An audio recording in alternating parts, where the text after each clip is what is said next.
북한의 김일성, 김정일, 김정은 3부자를 찬양하고 우상화하기 위한 여러 시와 노래, 소설, 영화, 미술품 같은 그런 작품들이 많이 있는데요. 모두 몇 편이나 될까? AI한테 질문해 보니 정확한 개수는 파악할 수는 없지만 수십만 개에 달할 것이다라는 답변을 얻었습니다. 김일성 3부자의 동상만 북한 전역에 3만 5천 개 이상 있는 것으로 추정이 됩니다. 이 모든 우상화 작품들 가운데에 백미라고 할 수 있는 것은 불멸의 역사라고 하는 김일성의 항일 무장 투쟁을 미화한 소설인데요. 무려 33권, 33권으로 된 아주 방대한 대하 소설입니다. 북한은 지금 또 독재자를 위한 이러한 여러 작품들, 용비어천가를 만들어내고 있습니다. 본문은 다윗이 하나님을 찬양하고 노래하는 시편을 기록하고 있습니다. 시편 18편과 거의 정확하게 일치하고 있는 내용인데요. 구약성경 시편 150편 가운데에 다윗의 것으로 추정되는 것이 대략 한 절반 정도인 75편 정도라고 생각이 되는데, 다윗이 지었던 이 70여 편에 달하는 시편 가운데에 가장 백미라고 할 수 있는 가장 아름다운 시편이 바로 이 시편 18편인 것입니다.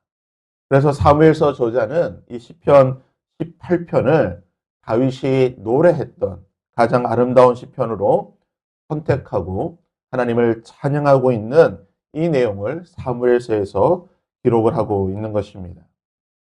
1절은 시편 18편의 표제이자 본 시의 배경이라고 할 수 있는데요.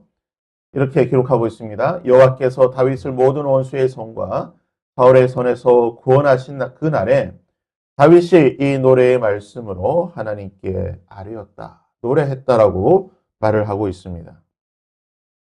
다윗이 사울과 모든 원수의 손에서 구원받은 뒤에 이 시편이 기록이 되었다라고 본문의 말씀을 우리가 해석할 수가 있겠지만, 그래서 아마 다윗의 인생 말년에 이 시편이 기록되지 않았나 우리가 생각이 됩니다. 하지만 우리가 시편의 내용들을 보게 되면 21절에서 25절이나 또는 44절에서 46절까지의 말씀을 보게 되면 아마 다윗의 인생 말년보다는 다윗이 예루살렘 왕으로 즉위하고 난 뒤에 주변의 여러 나라들을 정복하고 있던 다윗 인생의 최전성기라고 할 수 있는 아마 그때에 이 시편이 기록되었을 것이라고 많은 성경학자들은 추측을 하고 있습니다. 다윗이 자신의 인생의 최전성기, 가장 찬란하고 영광스러운 그 황금기에 이 시편을 지었다고 한다면 그는 스스로 자신의 이 업적에 대해 자아도취되어 있지 않다라고 볼 수가 있는 것입니다. 하는 일마다 순탄하고 모든 일들이 마음먹은 대로 풀리는, 세상의 모든 것이 자신의 발 아래에 있는 이러한 형편 가운데에, 이러한 환경 가운데에 다윗은 거기에 만족하고 거기에 치유해 있지 않았다는 것입니다. 주변의 모든 사람들이 다윗을 칭송했을 것입니다. 왕이여 만세수를 하옵소서. 모든 것이 왕 덕분입니다. 성운이 만극합니다. 왕이여 모든 것이 왕의 능력입니다라고 왕의 업적을 찬양하고 아부하고 있을 때에 다윗은 그 말에 귀를 기울이지 않았다는 것입니다. 자신의 인생 최정점에 있을 때에, 전상천하 유아독존이라고 생각될 수 있는 그때에 자신의 머리 위에 계신 하나님, 자신을 이곳에 세워주시고 자신에게 모든 것을 허락하여 주신 그 하나님을 바라보았고 그 하나님을 찬양하고 있는 것이 오늘 다윗의 모습인 것입니다. 그렇다면 다윗은 자신의 인생 최정점에 있을 때에 그 황금기에 어떠한 하나님을 찬양하고 어떤 하나님을 고백하고 있습니까? 오늘 말씀해 보시면요, 다윗이 고백하고 있는 하나님을 이렇게 표현하고 있습니다. 이르되 여호와는 나의 반석이시요 나의 요새시요 나를 위하여 건지시는 자시요 내가 피할 반석의 하나님이시요 나의 방패시요 나의 구원의 뿌리시요 나의 높은 방대시요 그에게 피할 나의 피난처시요 나의 구원자시라. 나를 폭력에서 구원하셨도다. 내가 찬송받으실 여호와께 아뢰니니 내 원수들에게서 내 원수들에게서 구원을 받으리로다. 다윗이 인생의 황금기에 노래하고 있는 하나님은 어떤 하나님입니까? 나를 구원하여 주신 구원자 되신 하나님을 찬양하고 있다는 것입니다. 5절에서 20절까지 보게 되면요. 다윗은 자신을 환난과 고난에서 구원하여 주신 그 하나님을 찬양하고 기억하고 있습니다. 우리가 사무엘서를 통해서 보았지만 다윗은 10대 중반에 왕으로 기름 부음을 받게 됩니다. 그리고 30세에 유다 지파 왕으로, 그리고 37세에 이스라엘 왕으로 기름 부음 받기 전까지 다윗의 인생은요, 고난과 환난의 시간들이었습니다. 그의 곁에는 항상 죽음이 함께하였습니다. 절대 권력자였던 사울이 그를 죽이기 위해 쫓아다녔습니다. 국정의 최우선 과제가 다윗을 죽이는 것이었습니다. 이유는 단 하나입니다. 왕보다 인기가 높았다는 이유만.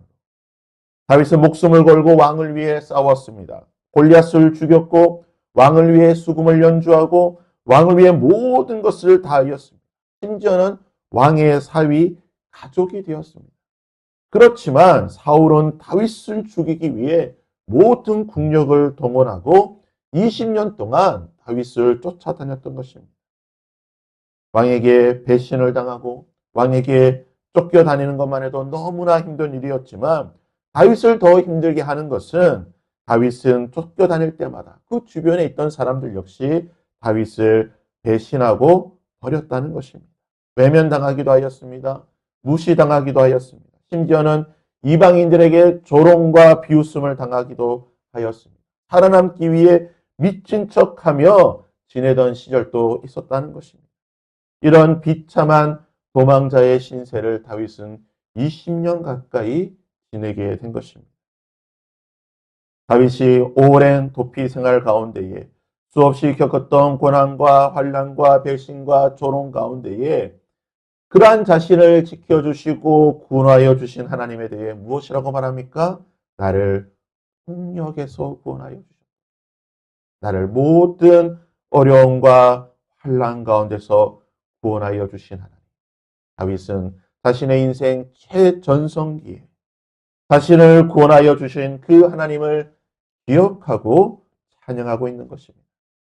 21절에서 27절까지는요.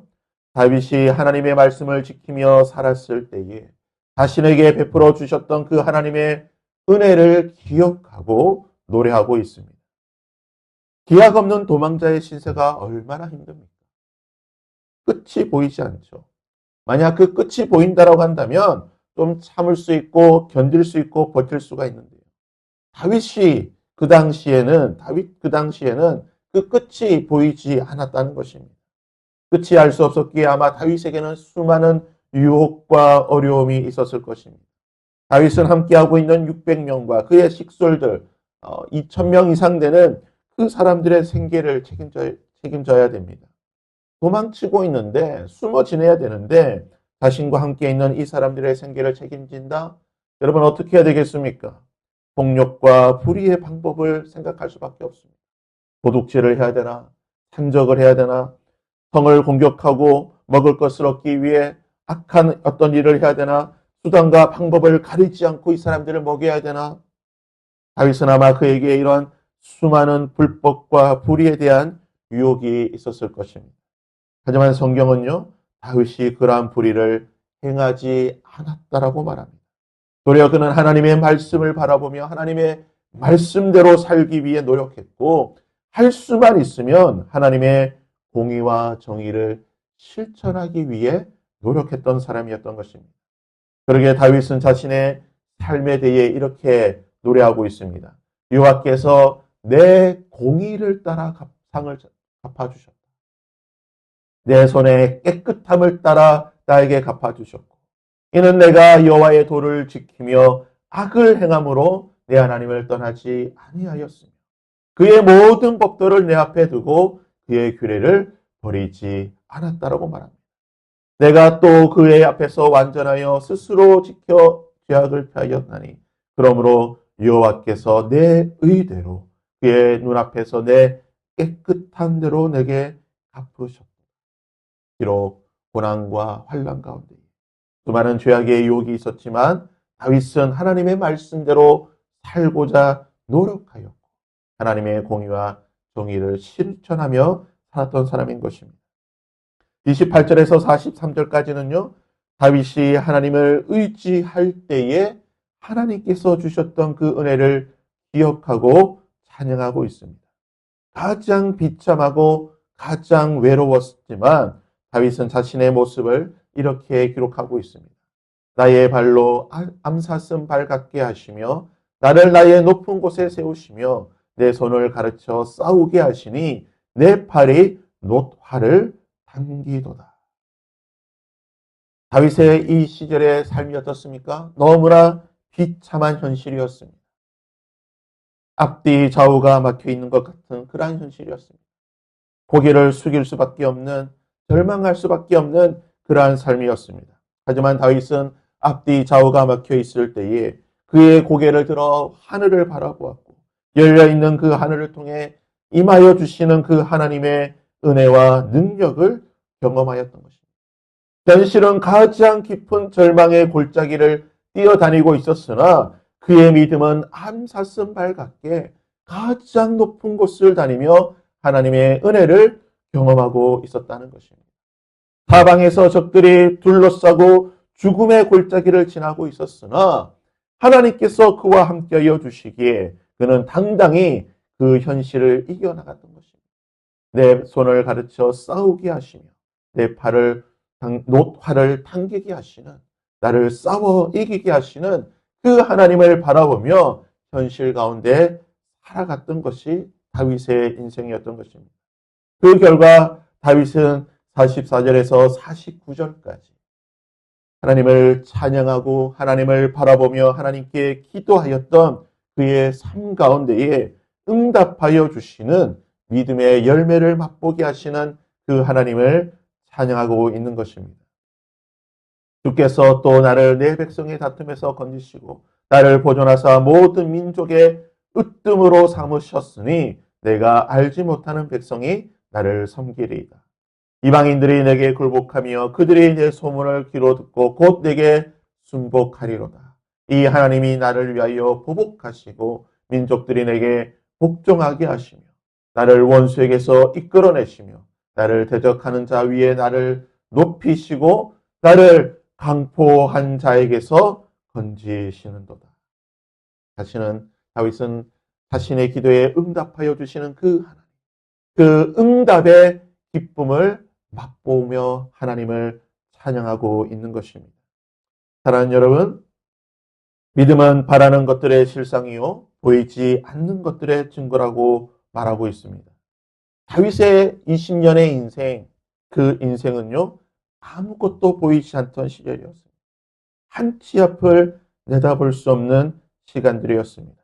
하지만 아무것도 보이지 않던 그 20년을 다윗은 그 후에 믿음으로 모든 것들을 바라보며 보이지 않는 것들을 믿음으로 취하며 노래하고 찬양하였던 시절이었습니다. 오늘 우리의 삶이 어떻습니까? 앞뒤 좌우가 막혀 있는 것 같은 한 치 앞을 내다볼 수 없는 그러한 인생이 오늘 우리의 인생일 것입니다. 이럴 때 우리는 다윗처럼 비록 우리 앞이 보이지 않는다 할지라도 그 너머에 계시는 앞뒤 좌우가 막혀 있을 때에 뚫려 있는 위를 바라볼 때에 위로부터 임하는 그 하나님의 은혜와 능력이 오늘 저와 여러분에게 임할 수 있기를 바랍니다. 그러하여서 다윗처럼 언젠가는 이 놀라운 시편으로 하나님을 찬양하고 노래할 수 있는 그날이 속히 임할 수 있기를 주님의 이름으로